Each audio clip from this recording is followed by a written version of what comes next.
recording is on. Adelante. Bien, estoy queriendo pasar de página y no podría, ahí, bueno, ahí está. Bueno, importante, hoy vamos a ver en la parte práctica otros ejercicios que va a explicar Fer, pero es muy importante, alguna de ustedes, creo que una de las compañeras habló sobre la importancia del dato que vamos a, de cuál es la procedencia del dato que estamos tratando de mapear, ¿no es cierto? Entonces vamos a ver unas diferencias conceptuales que son muy importantes en la medida de tener conocimiento de qué estamos hablando a la hora de adquirir datos. Tenemos que ver cómo se genera ese dato, cómo se almacena, cómo se transforma, transmite y cómo se accede. Porque cada vez los datos están disponibles en un volumen que es cada vez más grande, volúmenes globales, regionales y propios de las localidades que habitamos. Y el volumen de esos datos, la cantidad de esos datos, tenemos que ver cómo lo almacenamos, cómo se generaron esos datos, cómo necesitamos transformar datos que a lo mejor estamos adquiriendo de plataformas globales, cómo lo vamos a transmitir, cómo esas plataformas van a transmitir esos datos para que nosotros tengamos disponibilidad, cómo acceder a esos datos. Pero la cuestión, digamos, acá se divide. ¿Qué es lo que vamos a trabajar? ¿Cómo vamos a generar datos o información? Esto no es lo mismo, ¿no es cierto? Esos datos, esa información se va a transmitir, se va a almacenar, se va a generar a través de textos, imágenes, videos, sonidos. Y tenemos que entender que el dato es una representación simbólica, un atributo o característica de una entidad, por ejemplo, alfabética, numérica, algorítmica o etcétera. Por ejemplo, el nombre, la edad, la dirección y la fecha, por ejemplo, de alguna línea, de algún dato que nosotros tengamos. Imaginemos que eso se podría hacer una analogía con el abecedario. Por ejemplo, todas las letras separadas que entre sí son un dato, cada una de ellas, pero no nos dirían nada.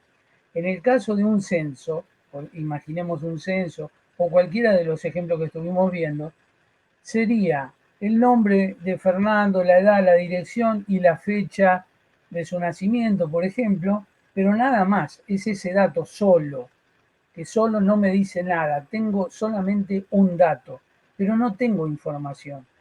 Para que ese dato se convierta en información, tiene que haber sido procesado de tal manera que adquiera significado y valor para la toma de decisiones.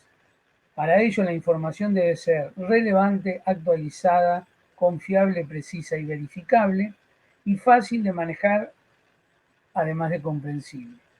Entonces, la información ya sería como un segundo nivel de lo que se adquirió como dato. Con ese abecedario inicial ya tendríamos la posibilidad de formar palabras.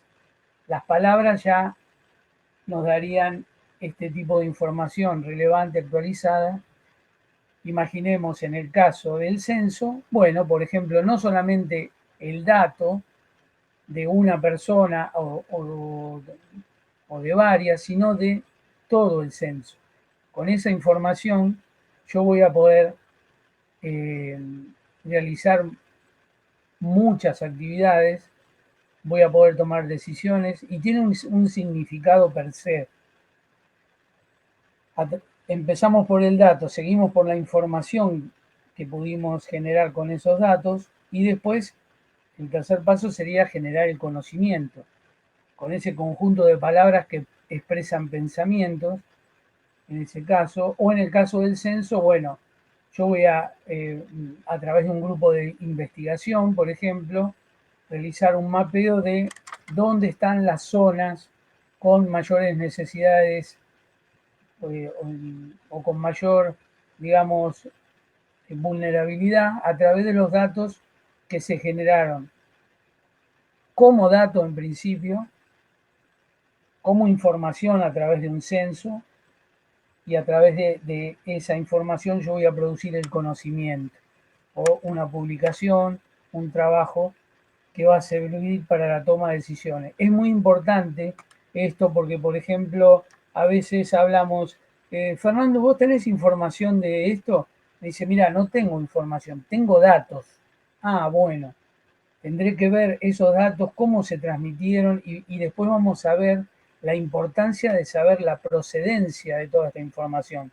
Porque no es cuestión de que entre Fernando, Luis y yo empecemos a generar datos que después no son, por ejemplo, son datos que generemos nosotros, pero puede ser que no sean relevantes, puede ser que sean desactualizados y ya no sirvan, no tengan la dinámica propia de la temática que abordamos. Y además puede ser que no sea confiable porque Fernando tuvo tomó decisiones que no fueron consultadas, yo hice cosas que fueron imprecisas y Luis generó información que ni Fernando ni yo ni nadie puede verificar. Además lo hicimos de una manera difícil e incomprensible para el resto de la humanidad. Entonces es muy importante saber cómo se maneja este dato, esta información, para que generemos el conocimiento, para que transmitamos de la manera más sólida y precisa, confiable y verificable todo lo que nosotros podemos generar en un mapa. O sea, podemos hacer mapas que sean muy robustos y que puedan ser explicables, y podemos hacer mapas hermosos que sean muy frágiles y que no contengan información confiable. Después vamos a ver en la clase, en la próxima, este tipo de fuente, estas fuentes de datos y de información.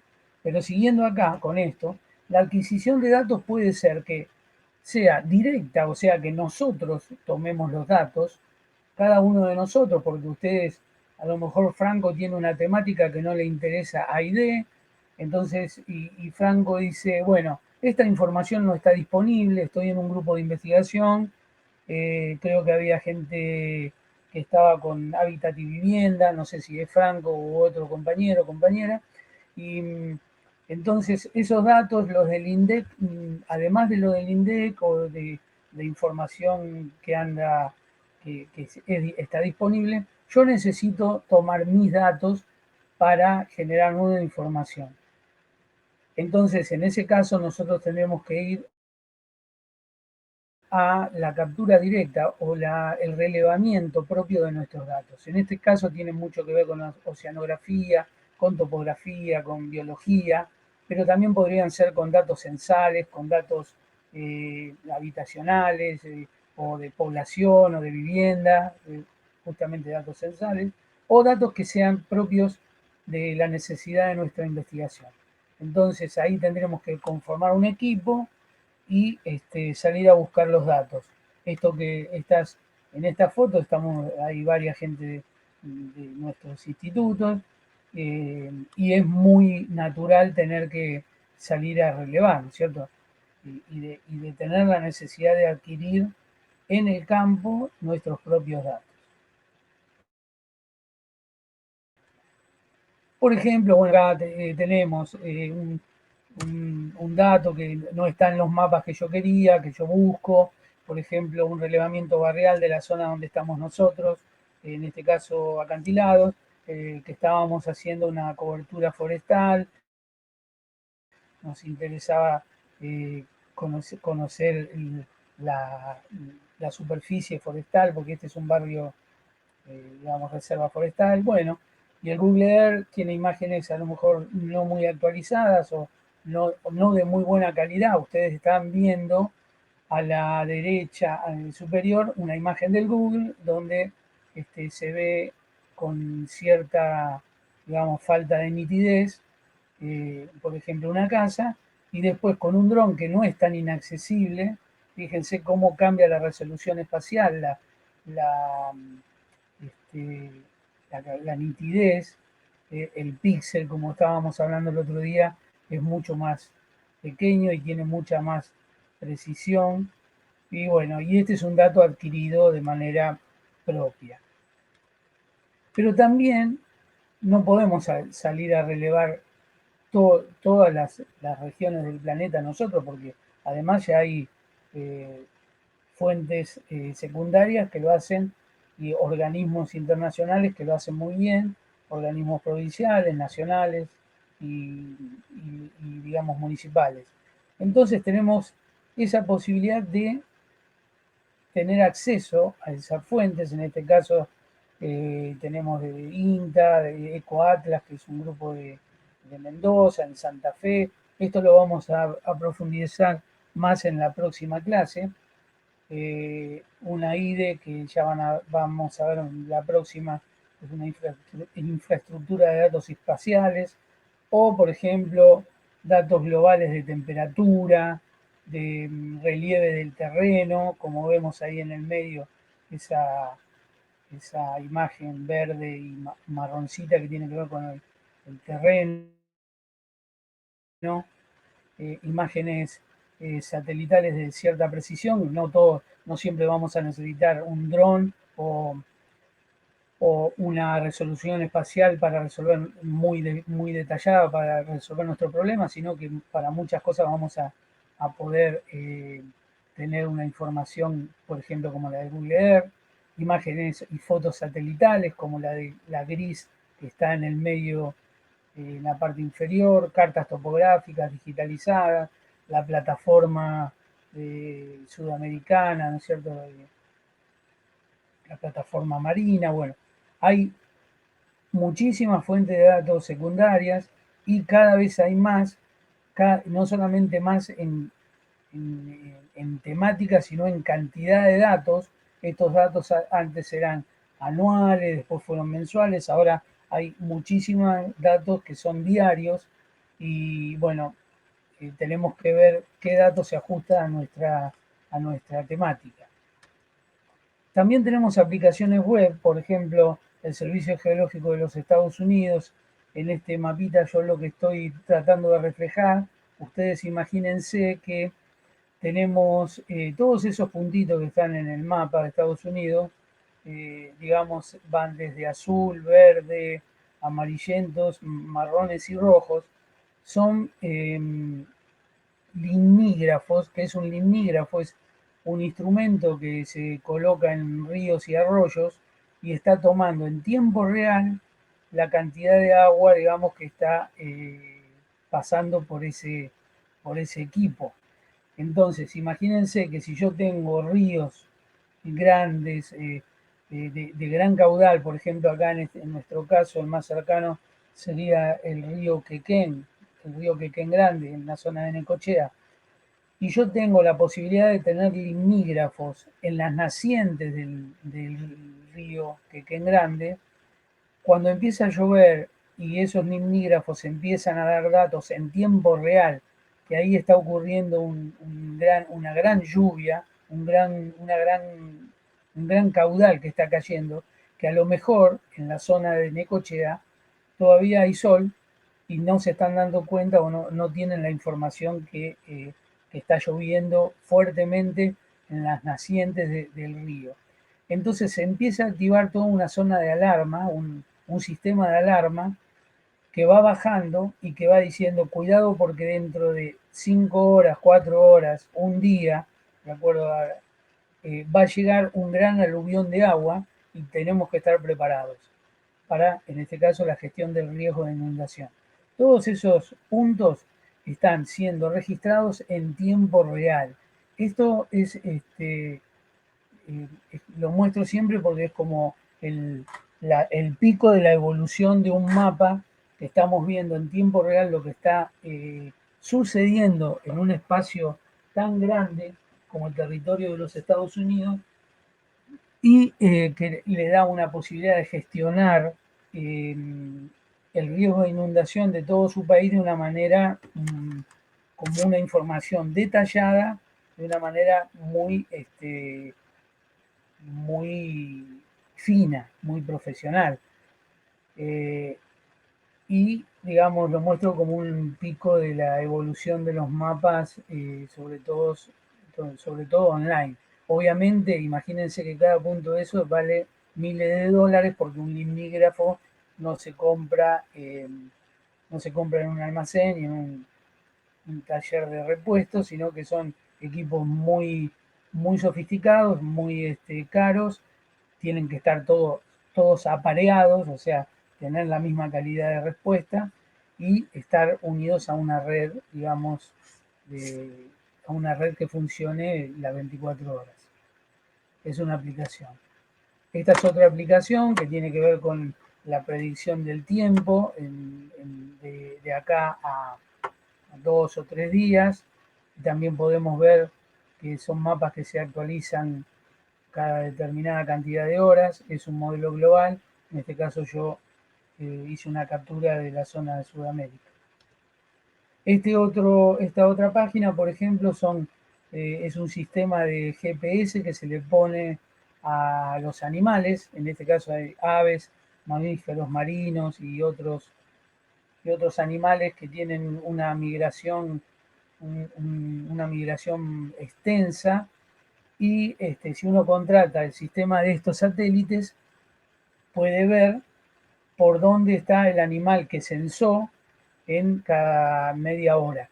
Entonces, obviamente que también tiene un costo elevado, hay que ponerle un GPS muy sofisticado, muy pequeño, que de cada 10 se pierden 5, y de esos 5 llegan a lo mejor al mes o al año de registro, llegan 2 o 3.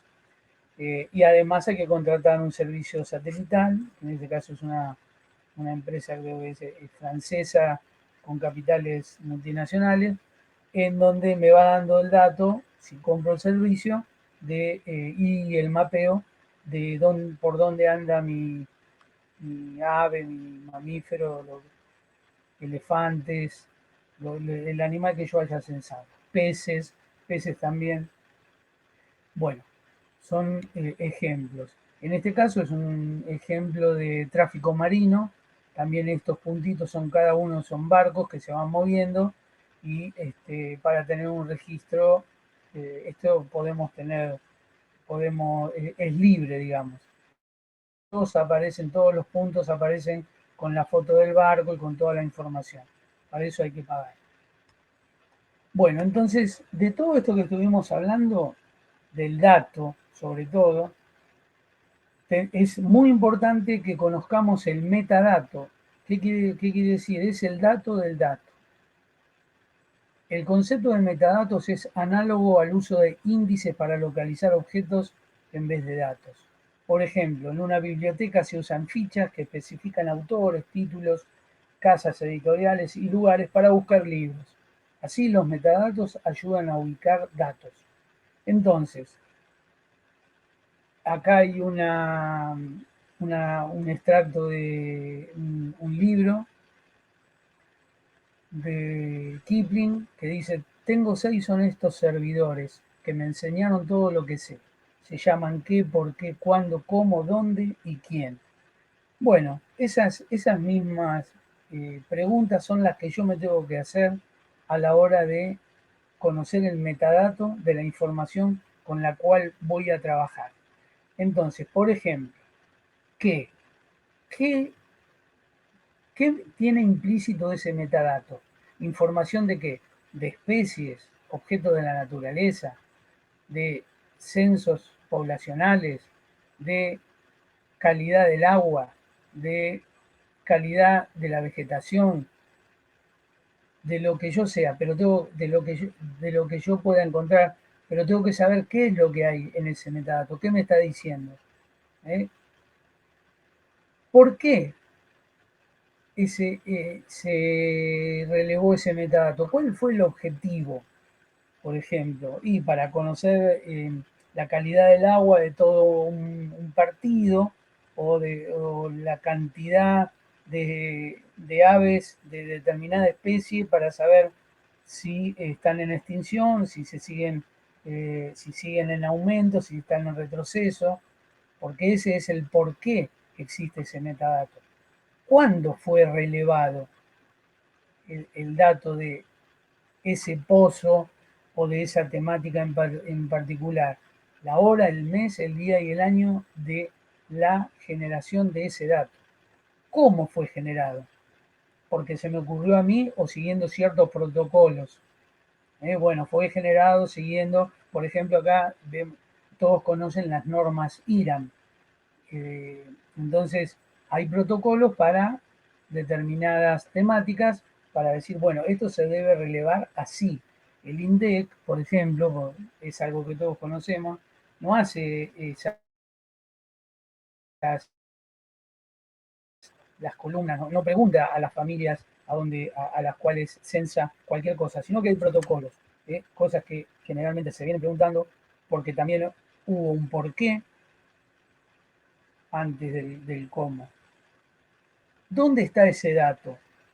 Latitud, longitud, coordenadas geográficas, X e Y, porque si no, ese dato está, digamos, no se puede asociar a, a una componente espacial como la que vimos nosotros, el dato geográfico que explicó el otro día Fer.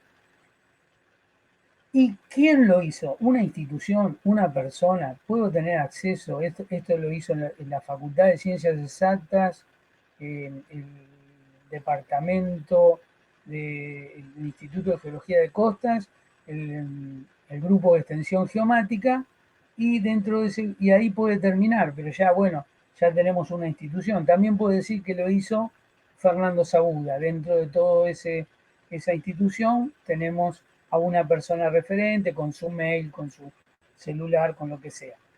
Entonces, eso es muy importante, todo el metadato, para que cuando alguien pregunte, ¿cómo hiciste este mapa? Bueno, este mapa fue hecho con los datos de tal. Los objetivos de esta información fueron tales, fue hecho en tal fecha, según los protocolos, está georreferenciado según los EPSG que ustedes vieron, y lo hizo el Servicio de la República Argentina. Ustedes vieron esto que está en azul,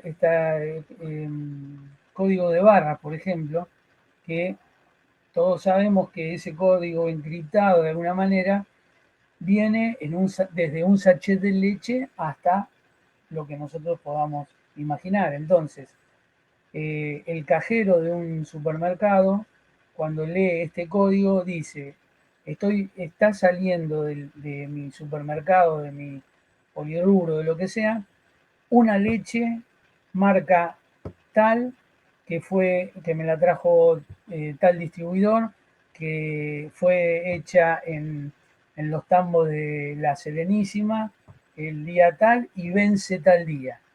Toda esa información y sale tanto, ¿no? Que es lo más importante para ellos.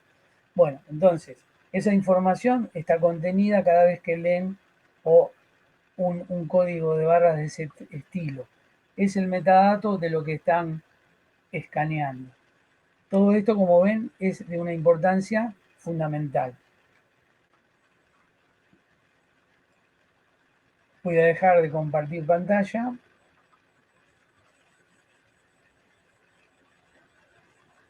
Bueno, ahí está, ¿no?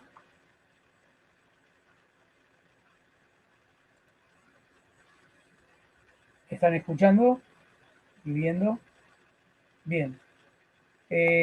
No quiero llevar más tiempo porque, como siempre decimos, la práctica es algo que queremos que desarrollen y que metan mano, digamos, sobre el sistema. Pero bueno, todo esto que dimos es lo que ocurre atrás, digamos, lo que tiene que ocurrir antes de que nosotros tengamos que hacer un mapa. Saber y poder defender la creación de nuestros mapas desde la solidez de todos estos datos, ¿eh? De los propios que generemos como datos primarios y de los datos secundarios. No sé si hay alguna pregunta a la parte práctica, Fer. Bueno, vamos pasando. Esto que mostró Marce viene también de la mano de lo que veíamos la clase pasada o el encuentro pasado sobre estas formas de representación de los, digamos, distintos puntos que nosotros podemos ubicar, ¿no? Digo puntos porque era el ejemplo que se utilizaba sobre las unidades espaciales, ¿no? Esto que empezábamos con la idea del dato, ese dato georreferenciado que es fundamental para el sistema de información geográfico, y así vamos incluyendo del dato a la información, de la información al conocimiento, y podíamos llegar a obtener inclusive alguna ley, alguna teoría, algo que nos llevara a comprender la realidad en su totalidad o en sus partes, pequeñas partes, acercarnos a esa realidad lo más posible, pero también nos podía llevar a una condición de una teoría de la conspiración, ¿no? Que nosotros hagamos un mapa muy lindo, como decía Marcelo, un mapa muy lindo con datos y datos que tal vez no tienen metadatos y no sabemos cuál es su fuente verídica y demás, de dónde viene, quién lo hizo, para qué lo hizo y cómo nosotros lo interpretamos, eso puede llevar a que hagamos un mapa muy lindo visualmente, pero que es vacío, ¿sí? Que no sirve de nada. Y eso habitualmente nosotros lo podemos ver por fuera del ámbito académico, podríamos decir, a veces con los medios de comunicación, que están solo para argumentar en función de algo, ¿sí? De una facción particular, se tiran al éter muchas veces datos que no están corroborados. Y así es lo que hoy por hoy se denomina fake news, ¿no? Por ejemplo. En la ciencia pasaría lo mismo. Si no podemos hacer un registro de lo que se va haciendo, cómo vamos recolectando, qué técnicas, qué metodologías, qué, digamos, procedimientos que avalen nuestro accionar, ese dato es un dato vacío, puede ser un dato inventado. Cuando nosotros tenemos todo un registro y acabamos conformando lo que dice Marce, que es el metadato, es decir, el dato del dato, entonces ahí esa información, ese conocimiento que vamos teniendo, va siguiendo toda una lógica científica, una lógica pautada, que va dando certeza a la investigación y a los resultados definitivos. Entonces, hacer un mapa con fake news, podríamos decir, y un mapa con datos y metadatos y procedimientos ya revisados, nos lleva a acercarnos más a la realidad y eventualmente podría ser equivocado, por supuesto, podría acercarse de una manera posiblemente errónea, pero científicamente comprobable y comprobada, es decir, que no hubo mala fe en ese procedimiento, que sí puede haber mala fe en otros procedimientos, ¿sí? Eventualmente. Entonces, desde esta parte, ¿no, Marce, que nos toca a nosotros, el metadato es muy importante y es una de las condiciones que muchas veces nosotros trabajamos y nos lleva a decir, bueno, utilizo esta capa, este shape, de dónde lo saco y demás, con confianza o directamente se deja de lado y empezamos a buscar dónde podemos tener el mismo dato, la misma información. ¿Sí? Muchas veces esto nos suele suceder, ¿no? Más cuando los datos ya son procesados y reprocesados. Muchas veces hay que volver al origen y dejar de lado eso que ya está producido, pero no sabemos de dónde viene y quién lo hizo y para qué lo hizo. Y entonces ahí se deja de lado. Así que bueno, dicho esto, vamos a volver a la actividad que también va de la mano de esto que expuso Marce, y vamos a comenzar con ello.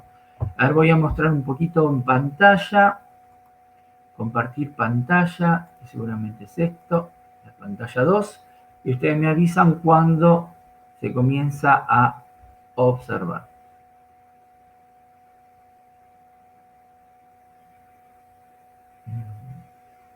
Está como medio trabado.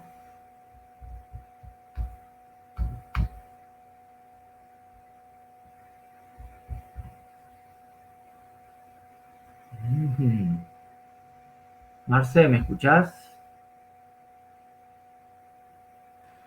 Sí, Fer, te escucho y te veo. Ah, bien. A mí se me plantó la pantalla, no. Está como en un bucle. Pero ¿Qué? todavía no vemos La presentación. tu compartida de pantalla. Bien.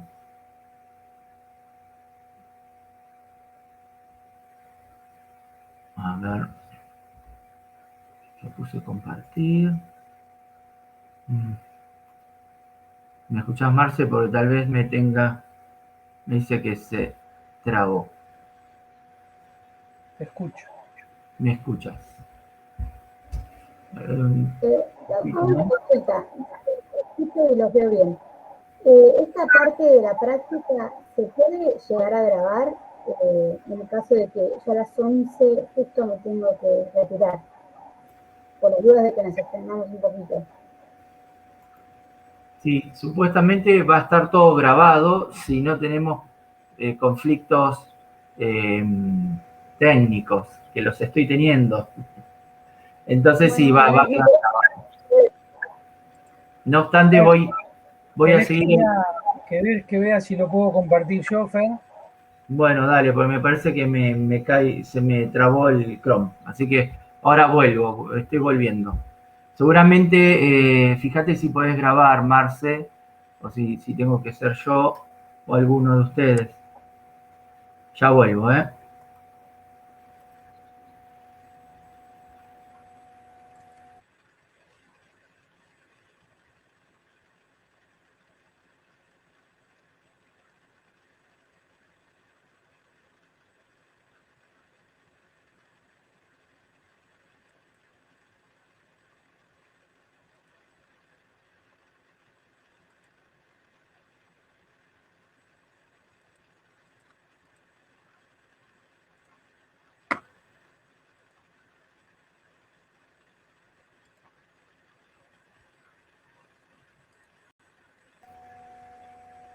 A ver, vuelvo a intentar.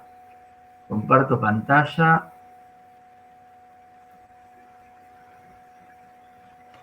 Ahí está, Fer. Perfecto.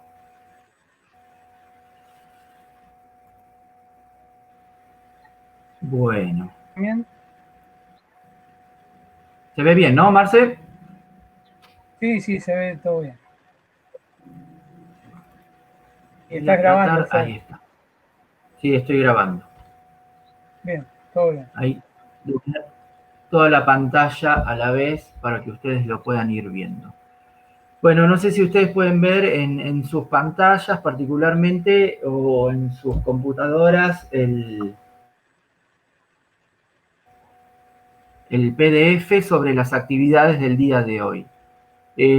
Alguien dijo recién mientras me estaba yendo que si va a quedar grabado. Sí, va a quedar grabado. No obstante, fíjense que esto no requiere demasiada complejidad y está muy bien explicitado en el PDF.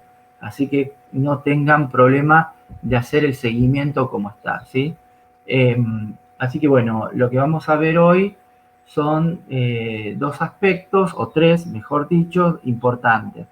Por un lado, vamos a ver la reproyección de las capas, la unión de capas con tablas externas y vamos a empezar a darle una forma a un mapa, ¿sí? A esto que nosotros conocemos como mapas coropletos, que es la forma de empezar a interpretar información y darle algún tipo de estilo particular. Pero vamos por el principio. Cuando nosotros inicialmente lo que vamos a hacer es traer nuestras capas, ¿sí? Abrimos el QGIS y vamos a visualizar las capas que nosotros vamos a trabajar en el día de hoy. Solamente tenemos una capa que se llama Buenos Aires por partidos, que hace referencia a la provincia de Buenos Aires y está dividida en todos los partidos y municipios que tenemos como divisiones administrativas de tercer orden. Nosotros podemos llamarlos unidades administrativas de tercer orden, municipios, partidos, que da la casualidad que en Provincia de Buenos Aires la misma, digamos, recorte territorial corresponde al municipio y a un partido, ¿sí? El partido es el territorio, el municipio es la administración propiamente dicha. Sin embargo, un poquito más en la jerga de los sistemas de información geográfico, nosotros podemos llamarlas como unidades de conteo, porque son, digamos, las unidades que vamos a encontrar en nuestra tabla de atributos, o si no, unidades espaciales, ¿sí? Cuando hacemos referencia, no nos importa si son provincias, son personas, son ciudades, son rutas, o son lagos, o lagunas, o ríos, etcétera, etcétera, son genéricamente unidades espaciales. Bien, pudieron incorporarla, estuvieron bajando la información, lo pueden estar viendo, lo pueden ver eventualmente. No sé si ya las bajaron. Tienen dos informaciones.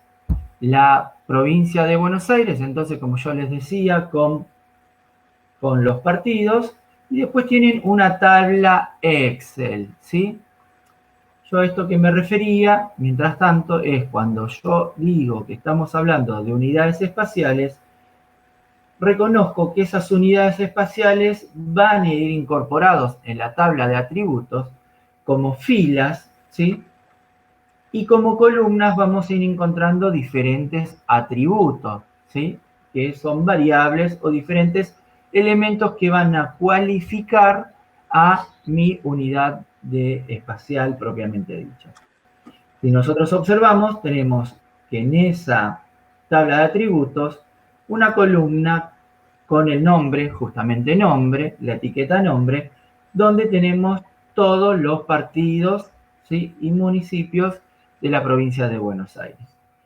Si yo toco el número 1, los califico de mayor a menor o de menor a mayor, disculpen, en la fila 1 tengo el partido del 25 de mayo.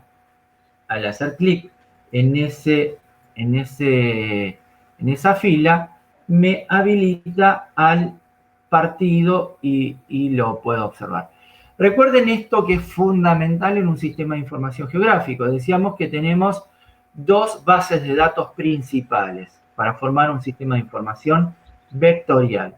Por un lado, las tablas, lo que estamos observando acá, las grandes bases, que son las tablas de atributos, que está conformado por tablas, digamos, con datos alfanuméricos, como una tabla Excel, un Word, pueden ser muchos otros elementos que nosotros utilicemos. Y después tenemos la otra gran base de datos, que es la base de datos gráfica, ¿bien? Que está constituida por programas como el diseño asistido por computadora, generalmente, y otros software de este tenor. Bien, lo que hace el SIG es vincular la tabla de atributos y la base de datos alfanumérica y la base de datos gráfica propiamente dicho. Entonces, tengo una vinculación unívoca, es decir, que si yo hago clic en una fila de la tabla de atributos, voy a tener una respuesta inmediata respecto al gráfico que yo estoy observando. Y como observaban el otro día con Luis, también podemos hacer al revés. Si yo hago una selección eventualmente desde la tabla de atributos, apretando mayúsculas, ¿sí? Hago una selección desde la tabla hacia a la base de datos gráfica. Pero también podría ser al revés, que yo haga desde, vamos a limpiar, una selección desde el gráfico, aplicando esta función, y observo en la tabla de atributos, ¿sí?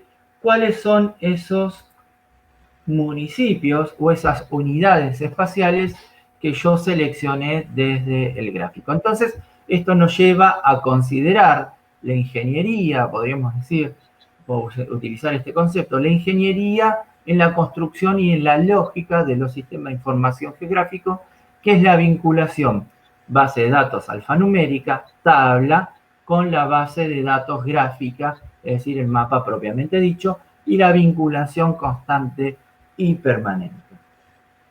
Bien, vamos hasta acá. Esto es para ir avanzando sobre algunos aspectos solamente. Entonces, una vez que nosotros incorporamos nuestro shape, nuestra capa, creo que ustedes ya lo han hecho, lo que hacen es, vamos a ver algún dato de este. Fíjense que ya cuando yo dejo el cursor ubicado, me da algunos datos o metadatos de la capa, y eventualmente me indica en qué carpeta lo tengo incorporado yo o guardado en mi computadora. Vamos a ver algunos datos o metadatos específicamente. Apretamos el botón derecho de nuestro mouse y vamos a ir a la función propiedades. Eventualmente, si no lo hago así, lo que puedo hacer es hacer doble clic en mi capa, y ya me aparece el recuadro sobre la información o esta capa de propiedades, ventana de propiedades. Y particularmente tenemos un montón de funciones para trabajar, pero en esta oportunidad vamos a trabajar con la primera, que es la de información. Bien, fíjense que tenemos un montón de información, y esto es lo que se refería hace un momento Marcelo sobre cuestiones del metadato. Si bien no están del todo completo, tenemos mucha más información que podría ser incorporada cuando nosotros creamos un dato, una capa propiamente dicha. Y vamos a ver particularmente, por ejemplo, nosotros esta capa eventualmente la obtuvimos del INDEC, ¿sí? El INDEC tiene un geoservicio, lo vamos a ver la semana que viene. Los geoservicios básicamente son grandes bibliotecas de información georreferenciada en formato particularmente de shape o en formato raster. Y en este caso es un archivo raster, formato shape, que es de tipo poligonal. Y si nosotros vemos la información que tenemos, vamos a conseguir algunos datos. Por ejemplo, el nombre que le dieron es Buenos Aires por partidos. Donde yo lo tengo guardado en mi computadora es en C, usuario, Fernando, escritorio, universidad, clases, curso de verano, bla, bla, bla, bla, hasta llegar a la capa donde lo tengo incorporado. ¿Cuál es el tipo de archivo que estoy trabajando? Particularmente es un shapefile que lo creó esta empresa que se llama Esri. ¿Bien?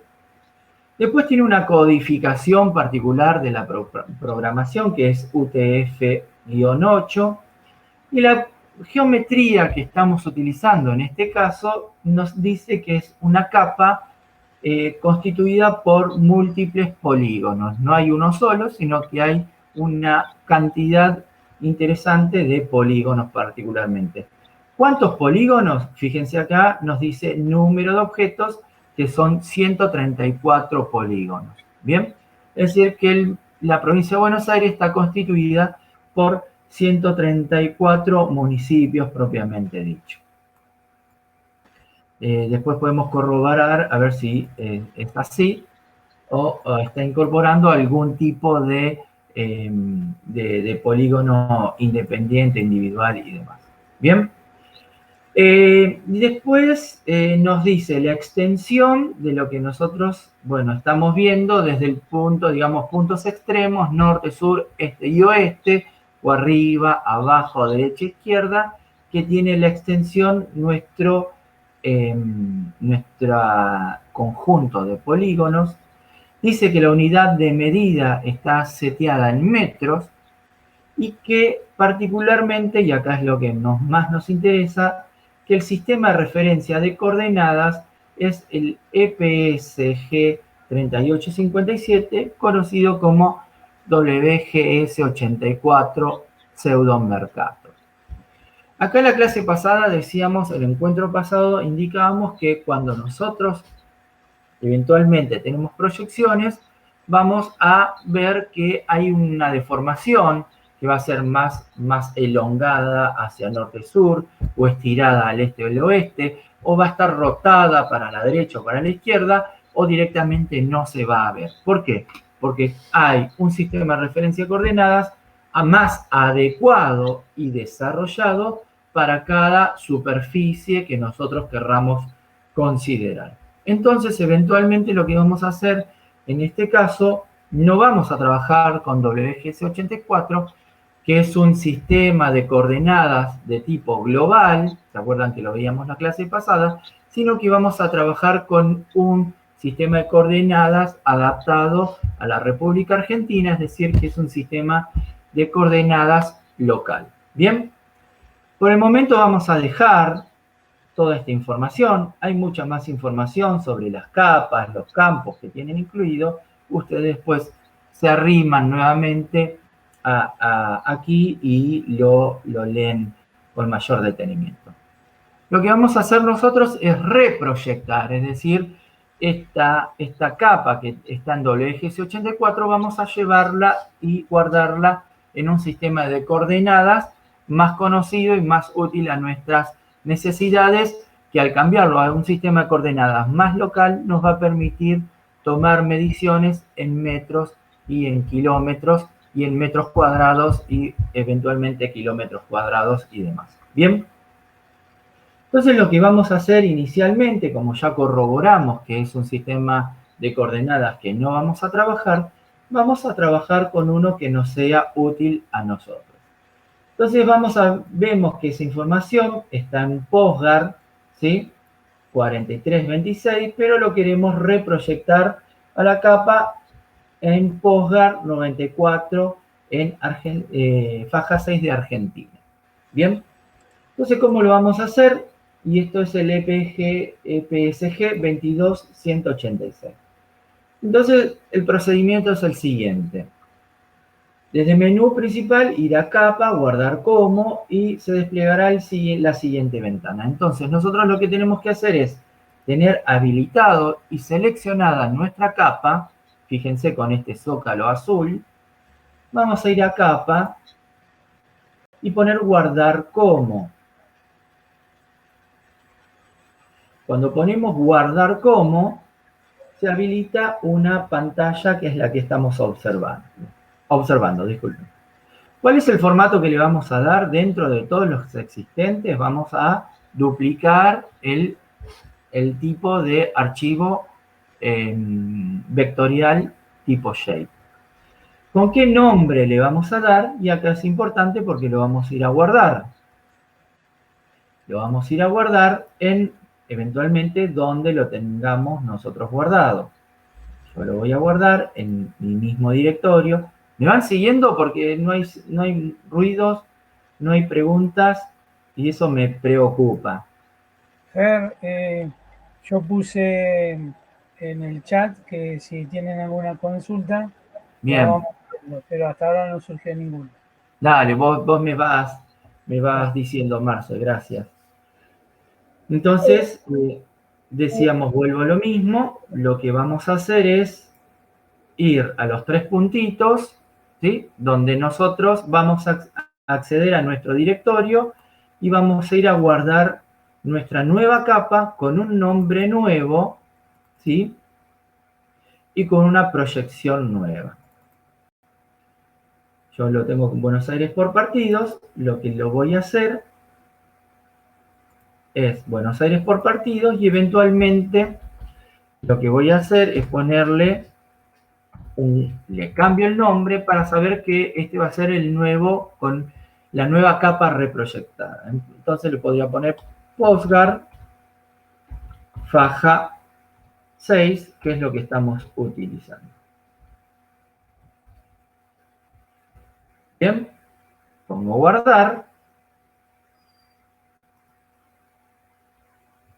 Pero hasta ahora no hizo ningún cambio, solamente le indicamos que lo guardara dónde y con qué nombre. Lo que tenemos que hacer nosotros es acceder a los sistemas de referencia de coordenadas, ¿sí? En este caso yo ya las tengo seteadas y ya directamente la podría seleccionar de esta manera. Pero si ustedes, como recientemente han abierto el QGIS, lo que hacemos es ir al icono o al botón que tiene un icono y vamos a acceder, me lo llevo para la otra página, vamos a acceder a esta ventana que ustedes ya reconocen, ¿sí? Eventualmente ya la conocen porque hemos trabajado eventualmente, y lo que hacemos es o buscarla en las, digamos, en los sistemas de referencia que yo ya he utilizado con anticipación, o buscarlos, ¿sí? En esta parte, disculpen, como predefinidos, pero si es muy tedioso, es medio difícil de encontrarlo porque hay cientos y miles. Lo que vamos a hacer es directamente ir al filtro y buscarla por el código que yo o nosotros se los habíamos indicado, que es el 22186. Al escribirlo de esa manera, filtramos, lo seleccionamos, fíjense que tiene que estar con ese zócalo azul, y ponemos aceptar. Fíjense que acá nos incorporó la información del sistema de referencia, ponemos aceptar, y lo que vamos a ver es una nueva capa. Fíjense que tenemos capa 1, la original, la capa 2 reproyectada. Pero fíjense que Provincia de Buenos Aires no es que es un defecto de lo que estamos transmitiendo, sino que está como medio elongada o tiene como un achatamiento norte-sur y está más abultada o más estirada en el sentido este-oeste. Lo que vamos a hacer es cambiar nuestro modo de observar, ¿sí? Nuestro sistema de referencia de coordenadas. Recuerden que podíamos ir aquí abajo y habilitar la pantalla que ustedes ya conocen, la habilitamos hace un ratito, o si no, directamente en nuestro proyecto, ¿sí? Ir a propiedades del proyecto y setear el sistema de referencia de coordenadas. Vamos a poner el mismo de nuestros shapes, vamos a poner el 22186 para que estemos observando nuestra capa y nuestro proyecto en función de el mismo sistema de coordenadas. Supuestamente tendría que hacer caso. Vamos a poner a aplicar. Ahí no había hecho la selección específica. Recuerden que se habilite en azul. Ponemos recién ahí aplicar y aceptamos. Lo que ustedes podrían estar diciendo es, bueno, pero esto no ha mejorado demasiado el aspecto de la provincia de Buenos Aires. Sin embargo, este sistema de referencia a coordenadas corresponde a un sistema local, y como nosotros estamos seleccionando una faja, que es la faja 6, lo que hace es como centrarse en el centro de la Argentina y tener algún tipo de distorsión, podríamos decir, pero es visual. La distorsión en este caso es visual. Nosotros tendríamos que seleccionar una más central para toda la Argentina para que eventualmente se vea como más acostumbrados que tenemos nosotros, como de la dirección del norte bien hacia arriba, de forma más ortogonal, podríamos decirlo. En este caso se va a visualizar de esta manera. No significa que está mal, al contrario, estamos utilizando todo un sistema, digamos, de coordenadas adecuado como corresponde. Bien, vamos hasta acá. ¿Pudieron más o menos? ¿Me van siguiendo? Fíjense que vuelvo un poquito al trabajo práctico. Dice, una vez seleccionada la capa, donde guardamos el nuevo shape, elegimos un nombre distinto. Bueno, yo no le cambié el nombre, ustedes háganlo como corresponde. Le van a poner este nombre eventualmente. Por último, seleccionamos desde la opción Sistema de Referencia de Coordenadas, el nuevo sistema de referencia para nuestro proyecto. Ponemos aceptar. Bien. Y ahí ya tenemos nuestra reproyección de nuestra capa. Y así sucesivamente. Recuerden que en este caso lo que estamos haciendo es generar una nueva capa, ¿sí? Vamos a corroborar a ver si estamos generando una nueva capa. Fernando, Sí, dime. acá Laurita pregunta. Le digo Laurita porque trabajamos juntos y la conozco de La mucho. conoces. La consulta es, hicimos dos cambios, uno sobre la capa y otro Sí, sobre la visualización de la capa. exacto. Nosotros teníamos, fíjense, acá les estoy mostrando la capa original que tenemos, ¿sí? Tenía una proyección en Pseudo-Mercator, WGS84 Pseudo-Mercator. Es una proyección a nivel global, como las veíamos la clase pasada. Sin embargo, a los fines y a los objetivos que yo estoy persiguiendo, para nuestros objetivos particulares, las voy a reproyectar a un sistema de coordenadas, ¿sí? Que sea local, que sea específicamente para la Argentina. Esto me va a llevar que cuando yo haga algún tipo de medición, ¿sí? No tenga conflictos en generar cambios en mediciones en grados, minutos y segundos y, por ejemplo, en metros. Cuando yo haga algún tipo de cálculos en WGS84, es muy probable que me dé datos bastante raros porque esta es una proyección geográfica. Trabaja en grados, minutos y segundos.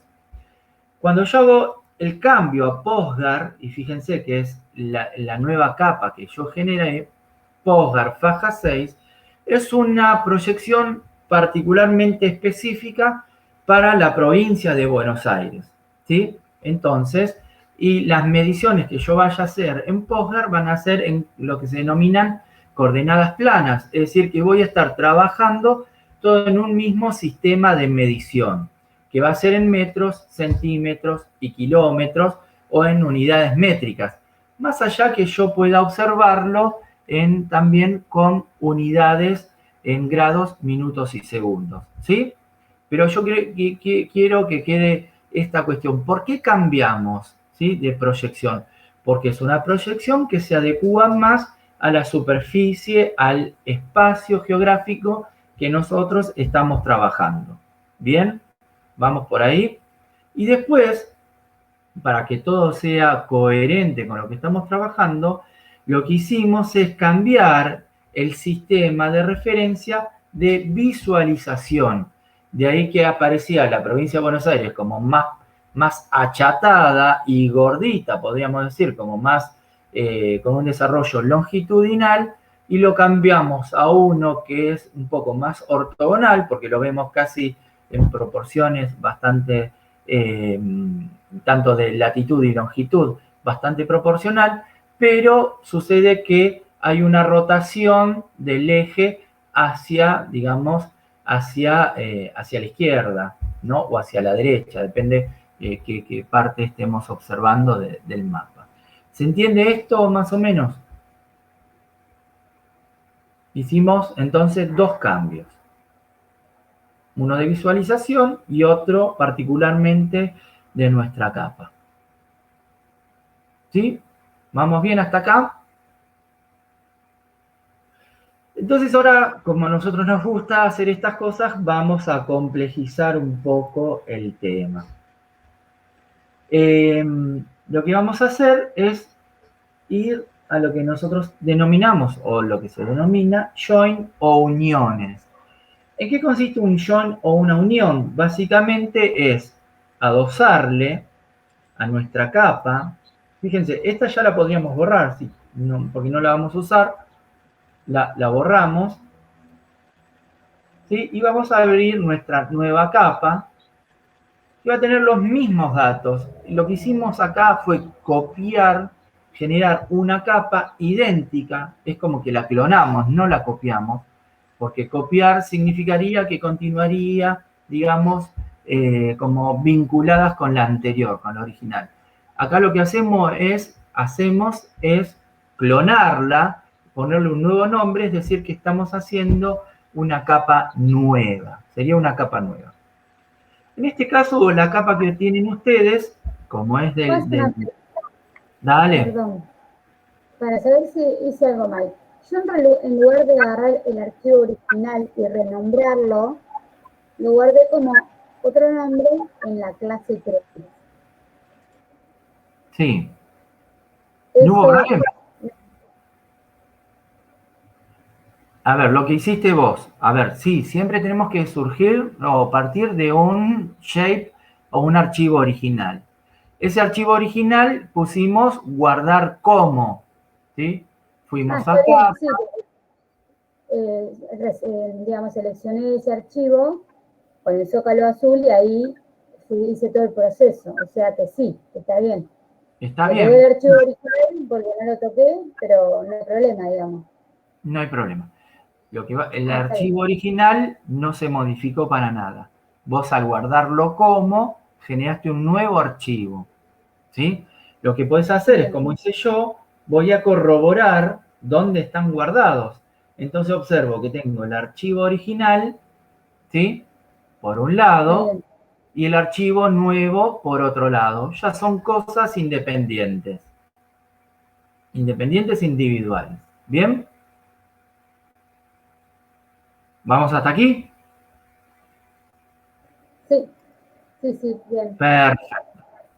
Bueno, entonces, por ejemplo, ustedes son investigadores, lo supongan para los biólogos, no sé muy bien, Laura, ¿no? ¿Es biólogo? ¿Sos bióloga? Sí. ¿Y en qué te especializás? Y estoy en la paleobiología y con la vegetación y suelo. Bien, vegetación y suelo. Bueno, perfecto.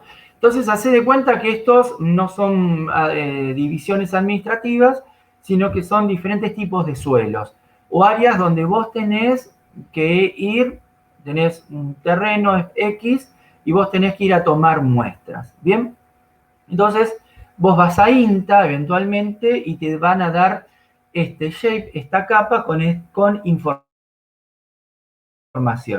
¿Qué es información que a vos te puede servir o eventualmente no te sirve del todo? Porque vos tenés información muy genérica, que es la que te dio INTA, pero vos vas en este momento a generar un montón de muestras y vas a generar un montón de variables que a vos te interesa eventualmente incorporarlo.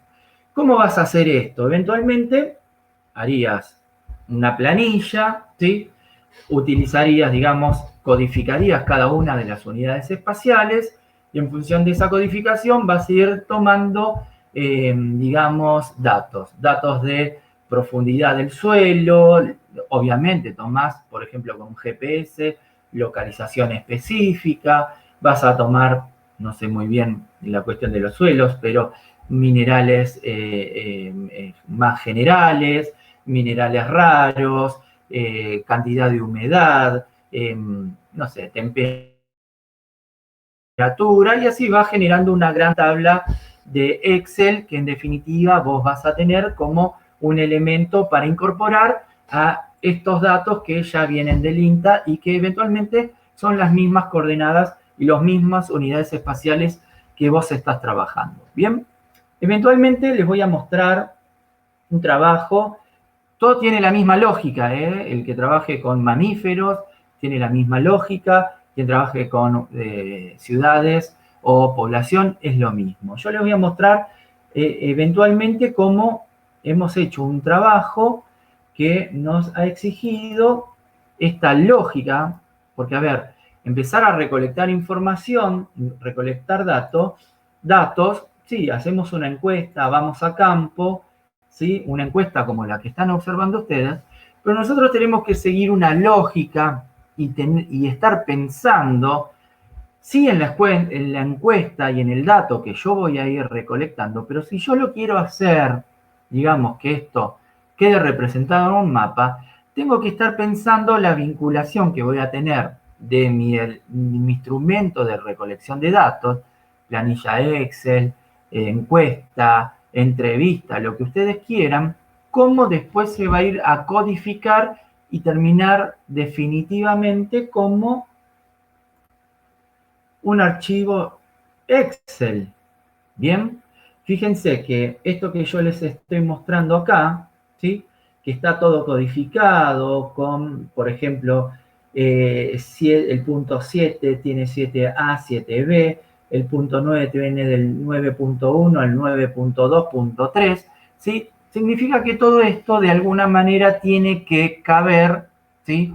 Incorporarse dentro de un archivo Excel. Cuando nosotros con colegas hicimos el ejercicio, nos quedó esto. Una cosa sumamente... A ver dónde tengo el cursor porque se me va de la pantalla.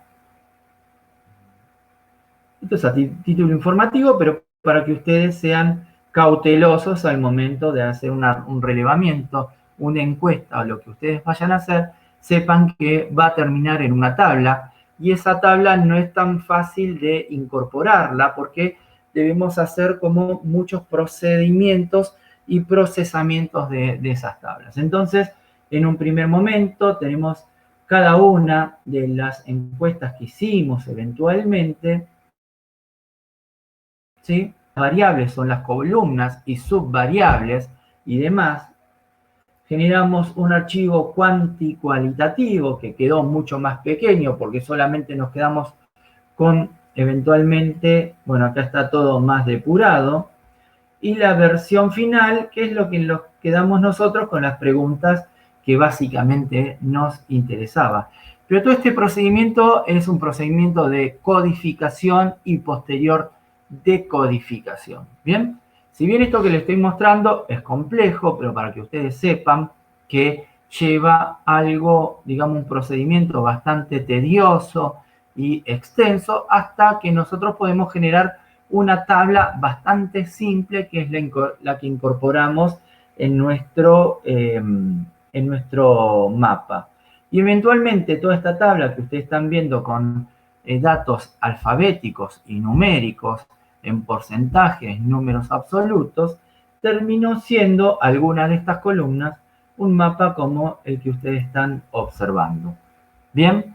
Pero esto lleva, no es, a ver, vuelvo a lo mismo, y creo que es importante esto que vimos con esos memes, de que no tengo datos, lo tiro al mapa y se terminó. No, esto lleva todo un procedimiento lógico, un procedimiento bastante normado, un procedimiento un poquito tedioso en algunas oportunidades, hasta que tenemos un primer mapa que obviamente no es el definitivo, no está terminado, sino que es el primer mapa que nosotros empezamos a ver críticamente si es que cumple nuestros objetivos. Bien, entonces, vamos a marcarles cómo haríamos ese procedimiento originario para pasar de una tabla, ¿sí?, a engancharla al sistema de información geográfico.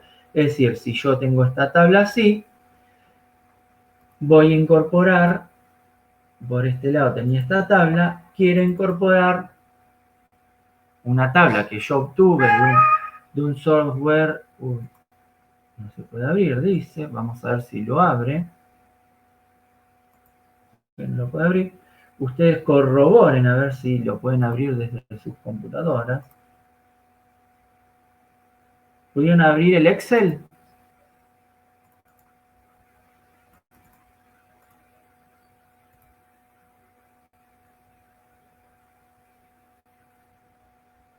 Sí, Fernando. Ah, ahí está, bien. Yo lo abrí por las dudas desde el otro lado, digamos.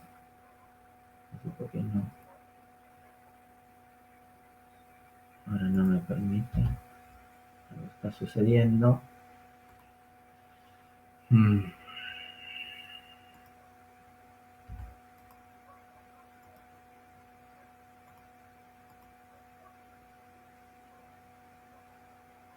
Así como trabada la computadora.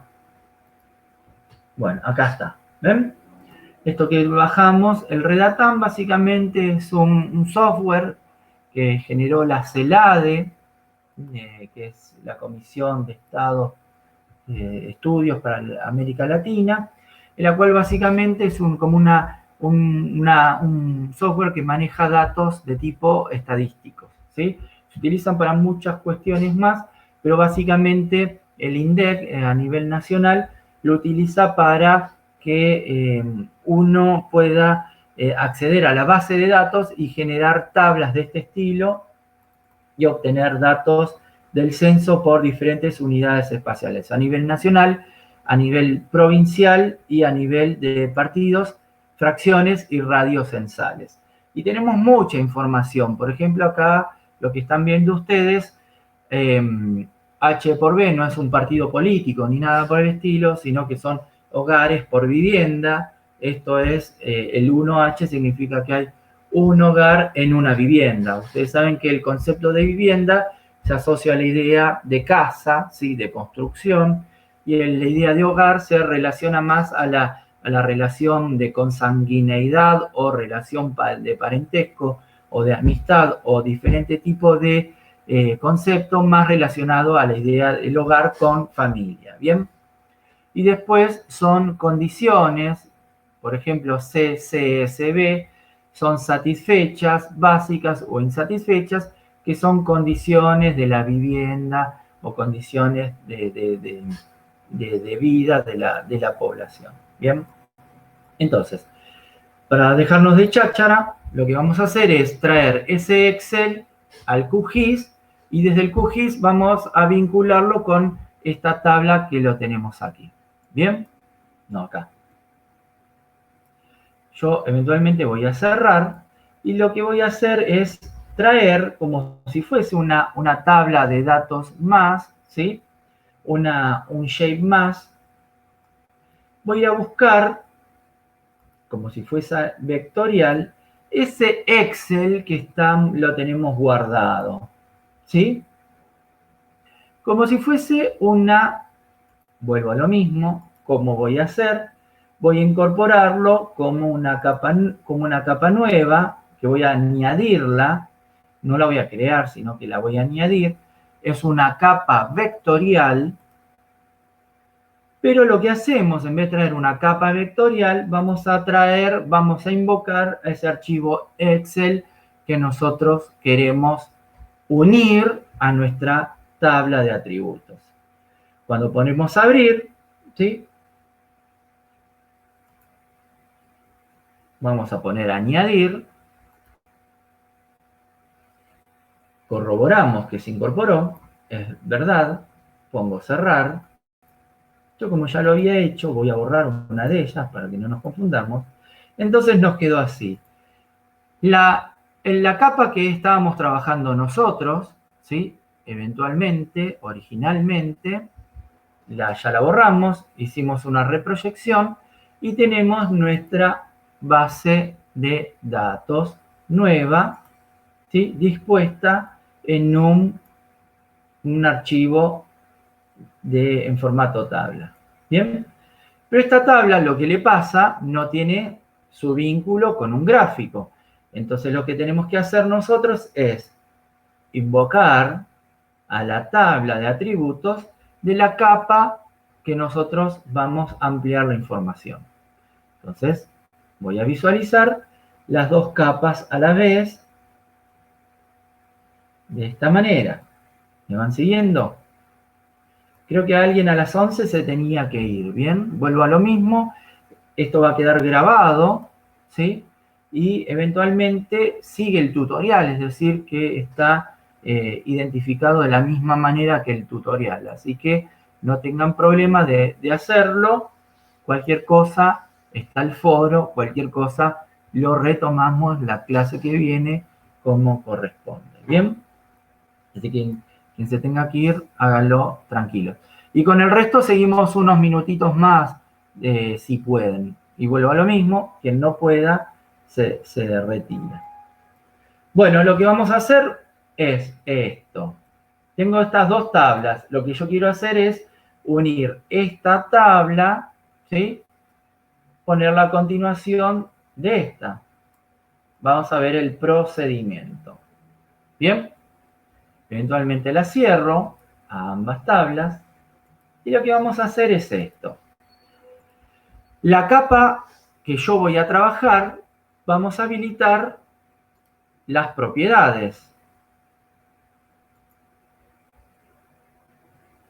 Y vamos a acceder a esta ventana que veíamos con anticipación más tempranito, pero no vamos a ir a esta opción, sino que vamos a ir a la opción uniones.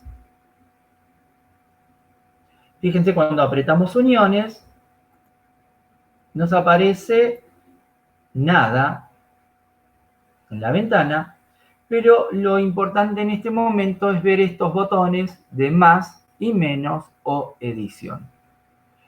Vamos a ir a habilitar, ¿sí?, añadir una unión nueva. Es decir, que vamos a estar incorporando, vuelvo a lo mismo, datos de una tabla Excel que incorpora el QGIS a los datos del shape que yo estoy trabajando. Es decir, que voy a acrecentar la información que tiene mi tabla de atributos de la tabla de la capa shape que yo estoy trabajando. Cuando aprieto el botón más, me aparece esta nueva ventana. Esta nueva ventana viene con mucha información. La primera dice unir capa. ¿Qué capa vamos a unir? Básicamente es esa tabla de atributos que yo incorporé como si fuese un shape más. Acá podríamos tener muchas tablas, Redatam 1, 2, 3, o muestras de suelos, o datos INTA. Y entonces me aparecería una lista de este tipo de archivos que nosotros tenemos que seleccionar específicamente a cuál de las dos, digamos, con cuál vamos a trabajar. En este caso, como es la única, nos aparece solamente una. Después me dice qué datos, qué campo vamos a unir. Y esto es importante. Cuando nosotros tenemos que unir o hacer la tabla, más allá de generar una tabla específicamente, recuerden que las tablas tienen que estar. A ver, vuelvo al Excel. Tenemos que tener todos estos datos que yo voy incorporando, deben estar indicados si son números, son datos o son datos numéricos o alfabéticos. Siempre recomendamos que estos, si son números, que sean identificados desde el Excel o el programa que ustedes utilicen, ¿sí?, estén indicados que son valores numéricos, porque podemos visualizarlos como números, con símbolos numéricos, pero pueden estar identificados como si fuesen textos. Entonces vamos a tener que cuando hagamos las uniones, no vamos a tener buenos resultados. ¿Bien? Por un lado eso. Por el otro lado, nosotros tenemos que generar una columna que se replique tanto en nuestro Excel, en nuestra tabla de atributos externas al QGIS, y también que esté replicada en nuestra tabla de atributos del QGIS, ¿sí? Porque eso va a ser nuestro único elemento. Ahora acá pongo eventualmente cancelar para ver, y vuelvo, ustedes no borren nada, ¿sí? Fíjense que yo cuando traigo las dos tablas, tengo que tener una que se replique de forma idéntica. Por ejemplo, en la tabla Redatam datos, tengo esta columna que se llama código. Y en la base de datos de mi shape tengo esta base o esta columna que se llama link. ¿Sí? Esta que se llama, independientemente que tengan etiqueta distinta, los valores que tienen incorporados son los mismos. Fíjense, 06007, 06007, 06014, 06014. La columna código y link deben estar replicadas en las dos tablas, porque si no, no tengo, digamos, como forma de unificar la información. Este va a ser el anclaje que van a tener las dos tablas para vincularse. Es este y solamente este. ¿Se entiende hasta acá? Entonces voy a volver para hacer la unión o join, decíamos que íbamos a propiedades, a uniones, voy al signo más, en signo más me habilita ya Redatam datos. ¿Cuál es la columna que yo voy a utilizar como anclaje? La que se denomina código, ¿sí? ¿Cuál es la columna que yo voy a utilizar de la base de datos o de la tabla que tiene mi shape? Se va a llamar link, ¿sí? Y una vez que yo hice esto, ya tengo identificadas en las dos tablas cuál columnas vamos a tener como unificadas. ¿Bien? Fernando, Sí, dale. Marce. bueno, María Laura se tuvo que ir, pero ya le dijiste que quedó Bien. grabado. Y acá Lucía pregunta que no le aparece la tabla de Excel, sino las otras capas en Sudamérica. Acá, en unir campo. Exacto. En unir capa. Bueno, fíjate que Redatam no te aparece, Redatam datos, así como me aparece a mí. Claro, no me aparece como a vos. Me aparecen las otras capas que yo tengo en el proyecto, digamos, pero no esa. Bueno, porque, a ver, ¿la incorporaste? ¿Está incorporada? ¿Está incorporada así como lo tengo yo? Redatam Sí, datos. sí, sí, sí. Qué raro, pues si está ahí. Fíjate, ¿no tiene como un cursor para seguir hasta abajo del todo? A ver. Porque si no, ¿sabes qué podés hacer? Borrás o eliminás todas las capas que vos estás trabajando, que no son las que estás trabajando en este momento, así las depura. Lucía, también ten en cuenta que tiene que estar no solo activada, o sea, visible, sino en azul, como marcada, Claro. digamos, en relieve, y ahí vas a poder ver la tabla. No, tal vez vos, Lucía, lo que estás haciendo es, fíjate, si te parás en Redatam y tratás de hacer el join, te va a decir que desde la tabla con qué lo querés vincular, ¿sí? Con qué capa. Es al revés el ejercicio. Vos tenés que elegir la capa, ¿sí? Y después decirle a esta capa con qué tabla querés vincularlo. Tal vez tenés seleccionado desde el inicio al revés. Perfecto, ahí intento por ese lado. Vale. Gracias.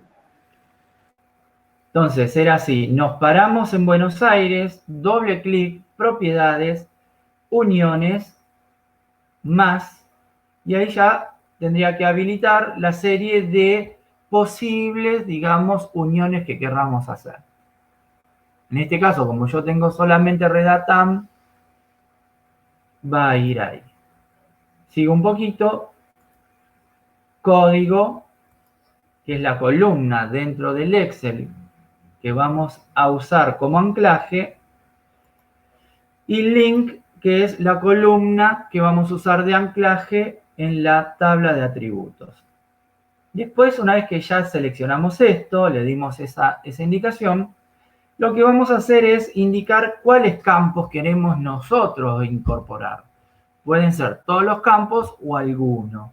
Si quisiésemos elegir alguno, solamente elegimos, ¿sí? Hacemos clic en alguno de ellos o elegimos todos. Si los elegimos todos o uno, lo que tenemos que hacer también es customizar, digamos, el prefijo de esas columnas que vamos a incorporar. Si nosotros no le pusiésemos nada, lo que hace es eventualmente ponerle a estos nombres que van a estar en esas columnas el nombre del archivo que nosotros estamos trabajando. ¿Esto para qué es? Porque si nosotros, por ejemplo, sobre una capa única vamos incorporando mucha información, hacemos uniones de diferentes Excel, que lo podemos hacer, en algún momento podemos decir, uy, este dato de qué archivo viene. Entonces, nosotros eventualmente podríamos ponerle como algún código identificatorio, ¿sí? Por ejemplo, yo le pongo A-bajo, para saber que corresponde a un archivo o que posteriormente, si sigo sumando datos, correspondería a otro archivo y así sucesivamente. Vamos a poner aceptar, es decir, que ya pusimos con cuáles se van a vincular, cuáles son las columnas del anclaje, qué variables o columnas estamos nosotros vinculando y con qué prefijo vamos a identificarlo. Ponemos aceptar y fíjense que ya algo cambió en esta ventana, ¿sí? Y si abrimos, tenemos un más ahí en ese sector, que dice John Layer, Redatam Datos. Vamos a ver que el campo de unión es código, es link, que está en caché. Esto es muy importante. Esta vinculación que nosotros estamos haciendo, una vez que la terminemos, va a quedar en el éter, va a quedar en caché.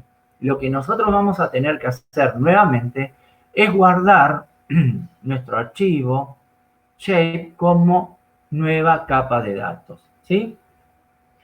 Y acá me dice que tiene un prefijo que es A-bajo y que se van a unir 8 columnas. Vamos a poner aplicar, vamos a poner aceptar y vamos a ir a la tabla de atributos de mi capa. Si todo está bien, lo que vamos a ver es que mi tabla de atributos se extendió un poco más, incorporó... Ay, me asusté. Me sonó el teléfono. Se incorporaron las tablas esas que nosotros la teníamos independientes en otro archivo distinto. ¿Bien? Entonces, esta es una forma de incorporarle los datos a nuestras capas que ya teníamos. Y como les dije esto hace un cachito, lo que vamos a hacer es, para que esto quede, ¿sí? Ya grabado en nuestra capa, lo que tenemos que hacer es volver, o lo podemos exportar, guardar objetos como, ¿sí? O directamente ir a capa y guardar como una nueva capa, que por ejemplo yo le voy a poner,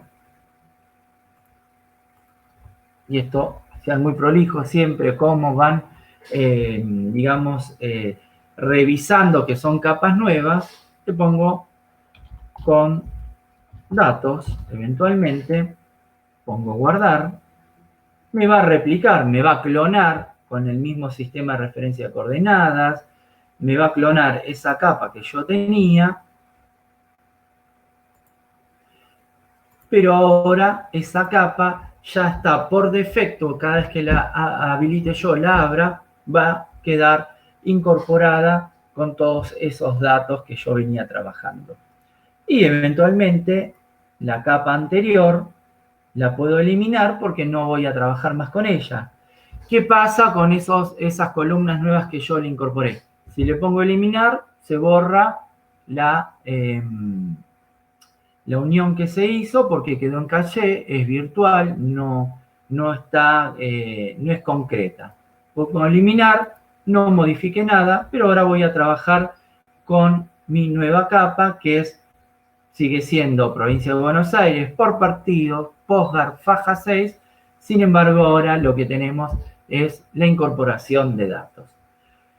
Marce, decime, ya son más o menos las 11, no sé si seguimos un poco con el tema de estilos, aunque sea lo planteamos o dejamos acá, porque el horario más o menos pautado era este, por más que tuvimos media hora perdida por los problemas técnicos. ¿Qué te parece hacer?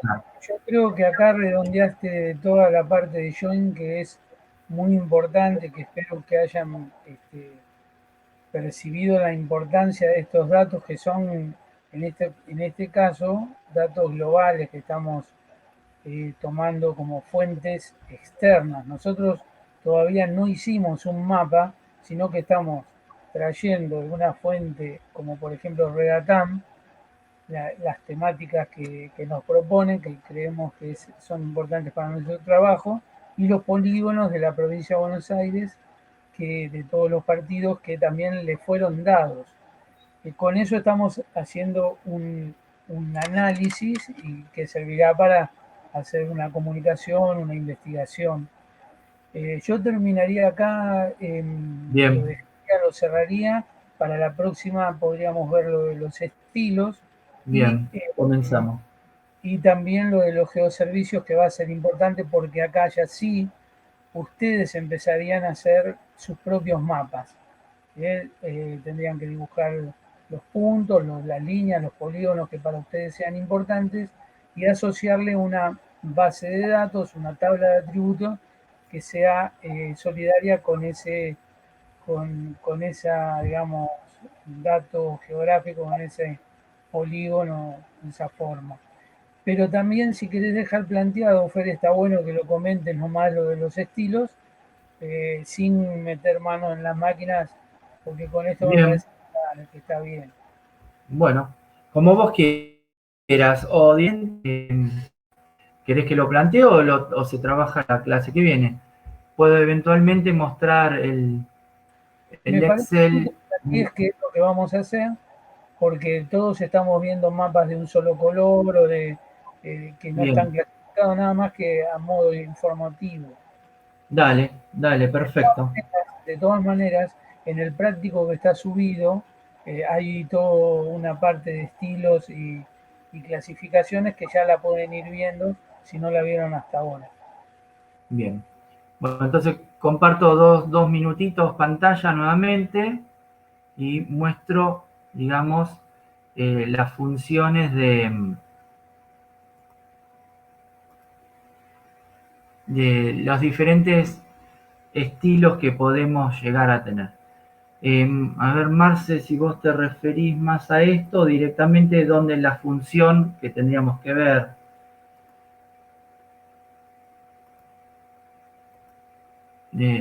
A ver, ¿estás viendo, Marce? ¿Me explico un poquito el tema de intervalos y demás o directamente el cómo se hacen los... Acá, hago esto directamente. Bueno, a ver, ¿están viendo? Sí, se ve. Perfecto. Bueno, esto que decíamos Sí, con Marce, la clase que viene volvemos sobre lo mismo, pero dándole tal vez una cuestión más teórica también. Cuando nosotros incorporamos entonces nuestras tablas, nuestros shapes, lo que vamos a hacer es ver, a ver, ahí. Es ver esto, ¿no? Inicialmente, Perdón, Fer, sí, estamos viendo el mapa de Buenos Aires, no todavía. No. bien, bien, sí, quería eso. No, para ver más o menos cuáles son estos de cuando hablamos de estilo a qué nos referimos. Bien. Cuando hacemos doble clic, vamos a propiedades también nuevamente. Vamos a propiedades. A ver, déjenme un cachito, así yo manejo el mapa y tengo las dos cosas a la vez, ¿no? Por ejemplo, ahí. Hago doble clic, lo que vamos a trabajar la clase que viene es un poquito, y es el cómo se hacen los mapas, más allá de incorporar algún punto, alguna línea o algún elemento que nosotros estemos trabajando, vamos a trabajar con el concepto de simbología dentro de propiedades, y esto nos va a dar diferentes oportunidades para trabajar. Y esto está relacionado con que todas las unidades espaciales, por ejemplo, seleccionamos símbolos únicos y solamente lo que hacemos es incorporarle un color o una trama o algún diseño que nosotros querramos trabajar a cada una de esas unidades espaciales que yo voy a estar trabajando. Bien, acá todas las unidades espaciales tienen las mismas características. No hay diferencia de nada. Sin embargo, yo podría empezar a trabajar con alguna cuestión que sea referida a algún atributo. Ustedes saben que tenemos, cuando hablamos de datos, la gente que del instituto que hizo integración Arial 1, se va a acordar seguramente a la parte que vimos sobre cartografía temática y la diferenciación de datos que hacíamos entre nominales, ordinales o de razón eventualmente. Y acá viene esta condición de que si son números, son valores, si son números absolutos, o lo que yo estoy trabajando son números en porcentajes o denominados relativos. Entonces, a partir de esto, yo puedo ir haciendo algún tipo de, por ejemplo, selección categorizada o graduada, o basadas en reglas, o en polígonos, o diferentes elementos. Si yo hago categorizado, lo único que diferencio es que hay unidades espaciales que tienen un nombre específico. Sería una condición de diferenciar en función de que cada unidad espacial es distinta de la otra, más allá de qué valor estemos trabajando. Como puede ser, por ejemplo, el nombre. Entonces yo selecciono categoría nombre. ¿De dónde seleccioné? De todas las variables que yo tengo, de todas las columnas o atributos que yo estoy trabajando. Fíjense que tienen numeritos. El 1, 2, 3 significa que es un número absoluto. El 1.2 significa que es una variable en porcentajes. Y si es ABC, significa que es una variable o un atributo alfabético. ¿Bien? Entonces, por ejemplo, yo voy a seleccionar el concepto de nombre. Pongo clasificar y me va a tirar tantos nombres, ¿sí? Por topónimo que tengamos. No era nombre, no topónimo. Pongo clasificar. Es decir, que me va a dar un nombre por cada, un color por cada uno de los partidos. Yo le pongo aplicar y lo que va a hacer era, si había 134 unidades espaciales, me va a marcar 134 colores o X cantidad de colores y diferentes tonalidades.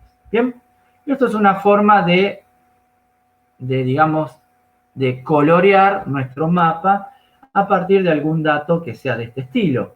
Yo podría poner también valores numéricos, pongo borro todo, clasificar nuevamente, y fíjense que me va a tirar un mapa de las mismas características. Es decir, que lo que está haciendo acá es diferenciar unidades espaciales porque tienen valores numéricos o valores alfabéticos distintos. A diferencia de que si yo eligiese otro tipo de clasificación, que es el que nosotros llamamos graduado, y este ya es más complejo y la explicación va a estar para la semana que viene. Cuando yo elijo, por ejemplo, cantidad de población, pongo clasificar, le voy a tener que indicar qué tipo de clasificación yo voy a estar utilizando. Y dependiendo del tipo de clasificación que elija y cantidad de clases que yo elija, el mapa va a ser distinto en función de las distintas, digamos, clasificaciones que yo tengo entre el dato más pequeño al dato mayor. Pero para esto no embrollar y demás, me parece oportuno dejarlo hasta acá. Ustedes eventualmente podrían empezar a hacer algún tipo de seguimiento del trabajo práctico, ¿sí? Pero la explicación formal y fuerte la vamos a ver el encuentro del viernes, ¿sí? ¿Está bien? Me parece, Marce, que hasta acá podríamos quedar y creo que sería suficiente. Sí, considero lo mismo.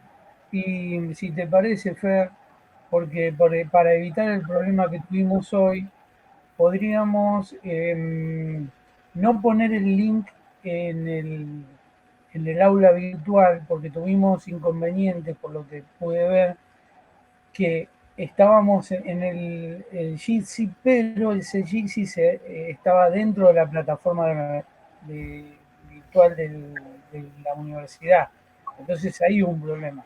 Es como que sería bueno mandarlo por mail y directamente entrar por ahí. Bien, sí, vamos a hacer así. Yo imagino que, Luis no tiene mayor problema en este caso de grabar. El problema era con mi compu, entonces no pudimos hacerlo de la manera tradicional, digamos. Bueno, entramos, digamos, a la plataforma y ahí lo decidimos. Igualmente me parece que fue bastante, funcionó bastante bien esta plataforma, ¿no? Sí. Bueno, así que bueno, vamos a ver las grabaciones. Voy a dejar de grabar, así ya tenemos todo